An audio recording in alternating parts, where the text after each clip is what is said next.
Enggak lah, ini sesuatu yang juga sama kegiatan yang sudah dilakukan Presiden di berbagai tempat kan sama beliau. Dalam rangka Imlek nih bajunya nih. Iya dong. Dalam rangka Imlek. Imlek udah dekat.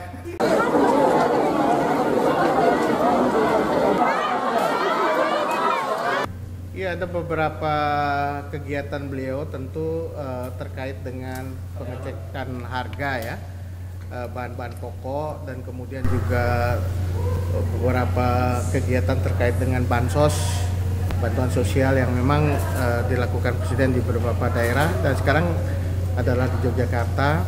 Ada juga soal program BPJS. Beliau mengecek pelaksanaan dari BPJS dan juga Kartu Indonesia Pintar. Tentu itu adalah satu program yang sudah dimiliki sejak tahun 2014 dan kita pastikan itu betul-betul berjalan di lapangan ya. Nah, area yang akan beliau kunjungi tidak hanya Jawa Tengah tetapi juga Yogyakarta, Gunung Kidul, Bantul, dan Sleman begitu ya, di beberapa tempat yang memang belum sempat beliau kunjungi. Tapi terkait pekan lalu kan Presiden melakukan pertemuan politik ya, udah dengan Ketua PSI, dengan Sekjen PSI juga, terus juga ada pertemuan AHY. Nah itu bisa dijelaskan sendiri soal dua pertemuan itu? Dan seperti biasa beliau mengisi hari Minggu itu dengan kegiatan olahraga, goes, dan saat itu juga diagendakan untuk bertemu dengan Mas AHY ya, Ketua Umum Partai Demokrat. Dan tentu pertemuan itu dirancang memang sangat santai karena bisa goes bersama, kemudian juga sarapan. Kalau di Jogja pasti makan gudeg ya, gudeg Yujum. Nah, ini sesuatu yang biasa ya dilakukan pertemuan Presiden dengan tokoh-tokoh politik, tokoh-tokoh bangsa. Dan setelah pertemuan dengan Mas AHY, Presiden kan bersilaturahmi dengan Sri Sultan Hamengkubuwono X di Keraton Kileng.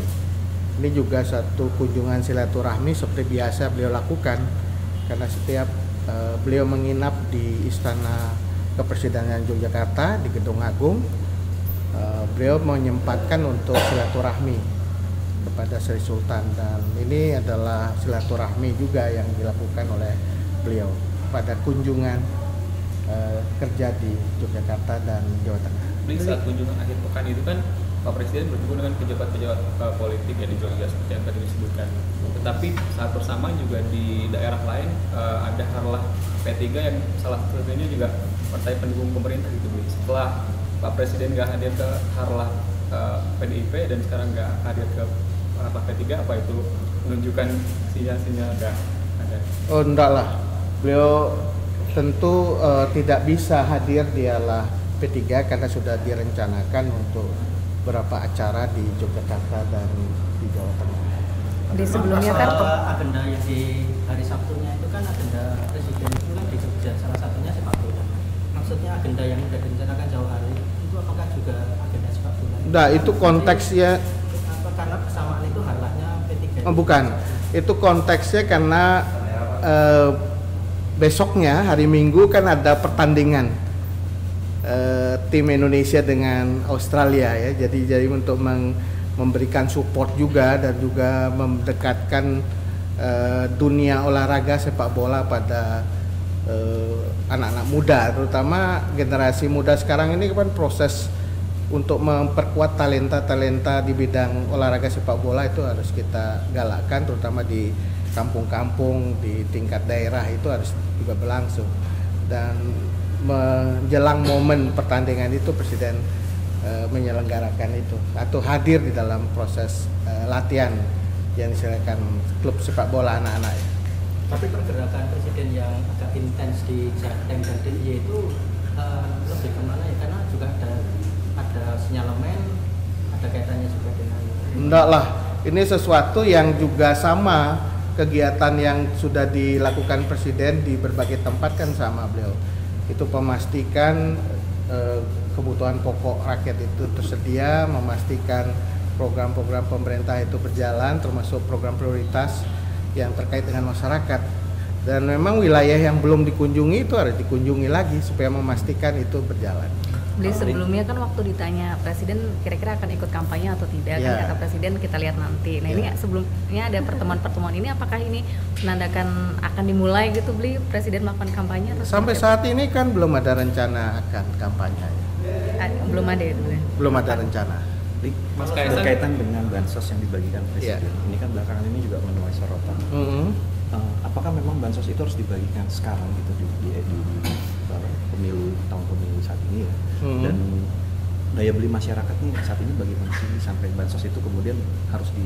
Iya, seperti yang sudah saya jelaskan sebelumnya bahwa bansos itu kan kebijakan afirmatif dari pemerintah menghadapi situasi tertentu ya, terutama saat ini kita berhadapan dengan fenomena El Nino, dan fenomena El Nino ini menimbulkan dampak di mana musim tanam dan juga musim panen itu akan bergeser.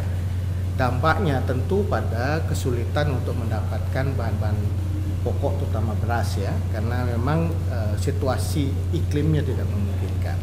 Yang kedua, situasi global kita juga berhadapan dengan semakin naiknya harga-harga pangan, dan situasi itu tentu akan menimbulkan beban bagi masyarakat, dan salah satu cara untuk merespon persoalan itu adalah dengan membagikan bansos, karena memang kelompok-kelompok sosial yang berada di lapisan bawah itu memang harus dibantu dalam menghadapi situasi yang sulit ini.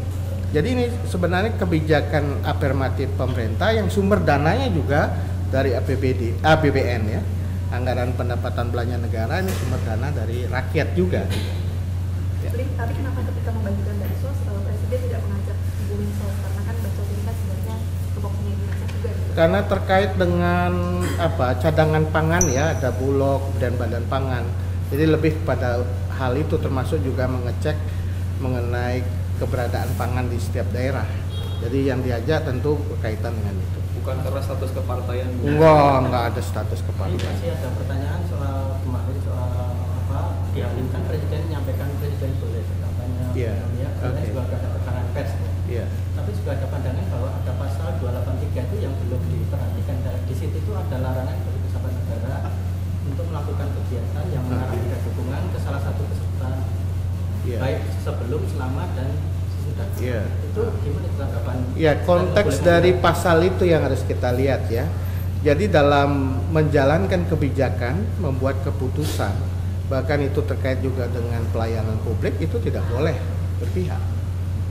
Jadi kaitan dengan pengambilan keputusan. Bukan dalam kaitannya dengan Ya, karena dalam konstruksi yang lebih luas, lebih umum, bahwa pejabat negara itu kan juga ada berasal dari partai politik atau pejabat negara yang kemudian terlibat di dalam proses kampanye karena mereka tergabung dalam tim kampanye misalnya.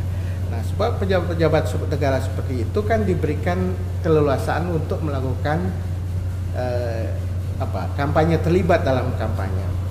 Nah, tetapi dalam kampanye itu mereka ada pagarnya, ada koridornya, yaitu cuti.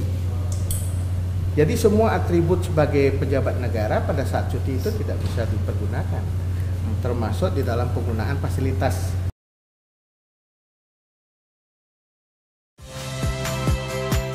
Saya Niluh Puspa. Saksikan program-program Kompas TV melalui siaran digital, pay TV, dan media streaming lainnya.